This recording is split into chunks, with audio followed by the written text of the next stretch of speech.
Last year, I reviewed the 80s classic Top Gun with Tom Cruise.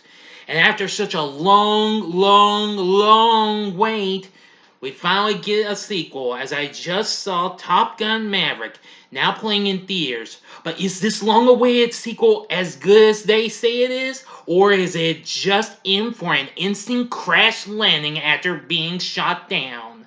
Find out right now in this spoiler free review. Big D's Entertainment Rankings and Reviews. So, greetings, my fellow YouTubers, and welcome to Big D's Entertainment Rankings and Reviews. My name's Noel, better known to as the Big D, and this time around I bring to you a spoiler-free review of the just now released action drama sequel Top Gun Maverick, released by Paramount, along with Skydance and Jerry Bruckheimer Productions. The film was directed by Joseph Kosinski, who recently directed Tron Legacy, Oblivion, and Only the Brave. And he also just finished the new Netflix film Spiderhead, which will be premiering next month. The film brings back Tom Cruise as Captain Pete Maverick Mitchell, along with Miles Teller, Jennifer Connelly, John Hamm, Glenn Powell, Louis Pullman, Ed Harris, and Val Kilmer, back from the original as well. This is set 36 years after its predecessor, and it follows Maverick's return to the U.S. Navy strike fighter tactics instructor program known as also called Top Gun, where he must confront his past as he trains a group of younger pilots, among them the son of Maverick's deceased best friend Goose. Before I get you my thoughts on this, if you haven't seen my review of the original Top Gun I did last year, click on that card and you can see that before you go into this. But again, this is spoiler free. Anyway, now this was announced long ago in 2010. And they also were supposed to have Tony Scott back to direct. But, however, in mid-2012, a draft of the screenplay was finished, but Scott died by suicide, and the pre-production was put on hold. The film is dedicated in his memory. So they brought in Joseph Kosinski to write a new draft of the script. Well, this film had been delayed for so many times, as this was originally supposed to come out 3 years, but was delayed by efforts to shoot several complex action sequences, then more recently by the pandemic, and more recently scheduling conflicts. But now, I'm just going to say this film looks like it just might be able to pull it off. After over 3 decades after the events of the first film, Pete Mitchell, aka Maverick, is serving as a U.S. Navy test pilot and has avoided promotion to continue flying. Well, and apparently,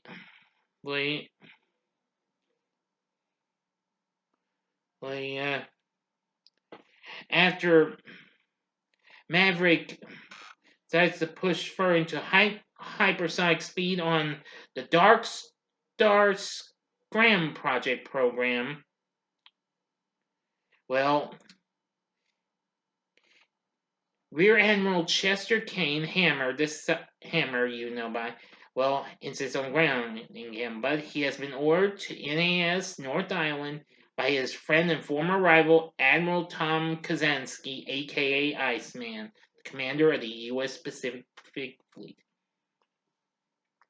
And once there, he gets to meet several of them, but one of them he's not too thrilled with, and that happens to be Lieutenant Bradley Bradshaw, aka Rooster, the son of Maverick's late best friend, Nick Goose Bradshaw.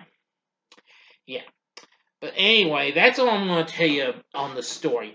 I will say that I really loved the story. It was very good, and what have you. Now, Joseph Kosinski's direction, I must admit, was really good too.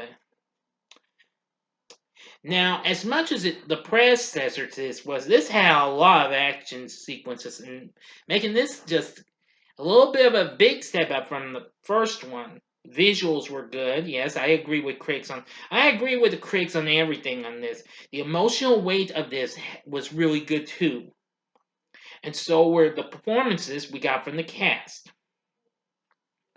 Okay, and of course, aside from Tom Cruise, who was back as Maverick, what can I say? This is probably one of, if not one of the best films I've seen in the last few years since the previous Mission Impossible film. Which, of course, we just got a new the first trailer for, for the new Mission Impossible, which has also been delayed so time picking many times. And we gotta wait until next July for that. The first installment of Mission Impossible Dead Reckoning, which looks pretty good actually. But back to Top Gun Maverick. I gotta say, Cruise nails it. He is amazing in this. Playing Rooster is Miles Teller, and I've gotta say he's good as well. Jennifer Connelly plays Maverick's rekindled love interest, Penelope Benjamin, aka also known as Penny.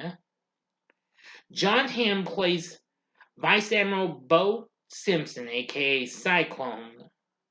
I gotta say, he's good too. Glenn Powell playing Lieutenant Jake Saracen, aka Hangman. Louis Pullman playing Lieutenant Robert Bob Floyd. Who actually, I thought the guy actually looked familiar. I checked, he's actually the son to Bill Pullman. Yeah. And of course, he recently had appeared in, and of course, Pullman had recently appeared in The Strangers Pray at Night and Bad Times at the El Royale. Ed Harris plays Rear Admiral Chester Hammer Kane. Pretty good. Val Kilmer makes a little bit of an appearance as Iceman, Tom Kazansky. Yes. Let's see, there's Monica Barbaro, aka who plays Phoenix, Lieutenant Natasha Trace. Phoenix is her title. Charles Parnell plays Rear Admiral Solomon Warlock Bates. Jay Ellis plays Lieutenant Ruben Payback Fitch. Danny Ramirez as Lieutenant Mickey Fanboy Garcia. Greg Tarzan Davis as Lieutenant Jevi Coyote Machado. Manny Jacinto as Lieutenant Billy Fritz Avalon. And Jack Schumacher as Lieutenant Neil Omaha Vikander. Oh man, the list goes on. Everyone was really good.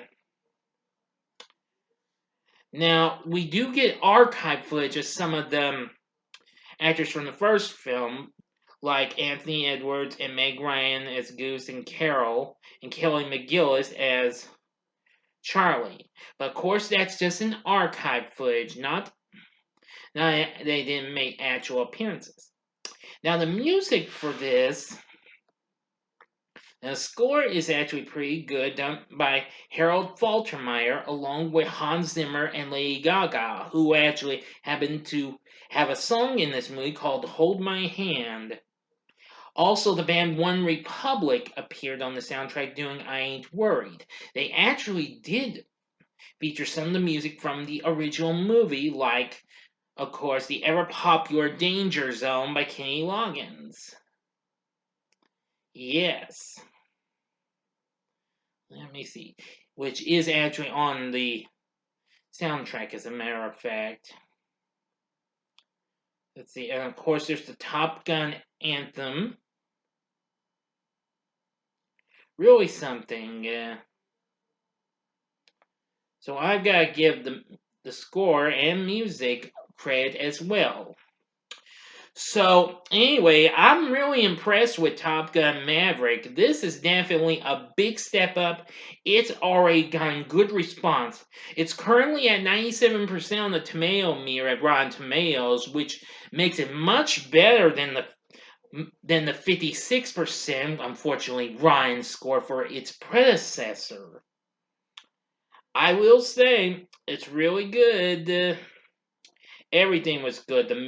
The cast, the music, the direction, action sequences, visuals, emotional weight, everything. I liked it a lot more than the first one, but you don't have to take my word for it. You be the judge, okay? So in the end, I really loved it. This was definitely a great film. So I'd highly recommend you go see it. You might like this just a bit more than the first one as well.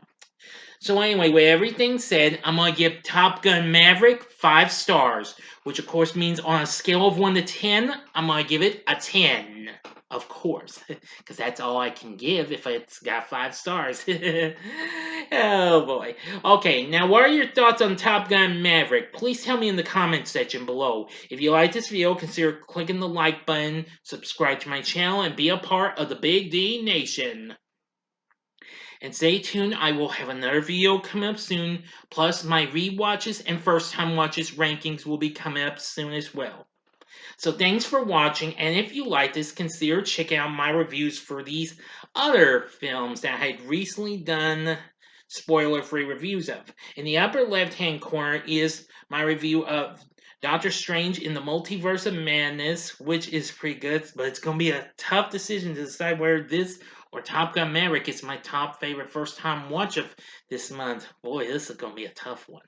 Anyway, in the upper right-hand corner is the spoiler-free review I did for a film that has really got a bad rap, but I'll throw in just in case, and that would be the Firestarter remake, which wasn't quite as good as the original. Or if you would like more Tom Cruise, go to the bottom left-hand corner and see my review for another film I recently had anniversary last year, and that was the original Mission Impossible from 1996. And the bottom right hand corner is the button you can click to subscribe if you like rankings and reviews on movies, TV, music, video games, etc. Then I'm your guy. Thanks for watching, and until next time, I'm the Big D saying, see ya.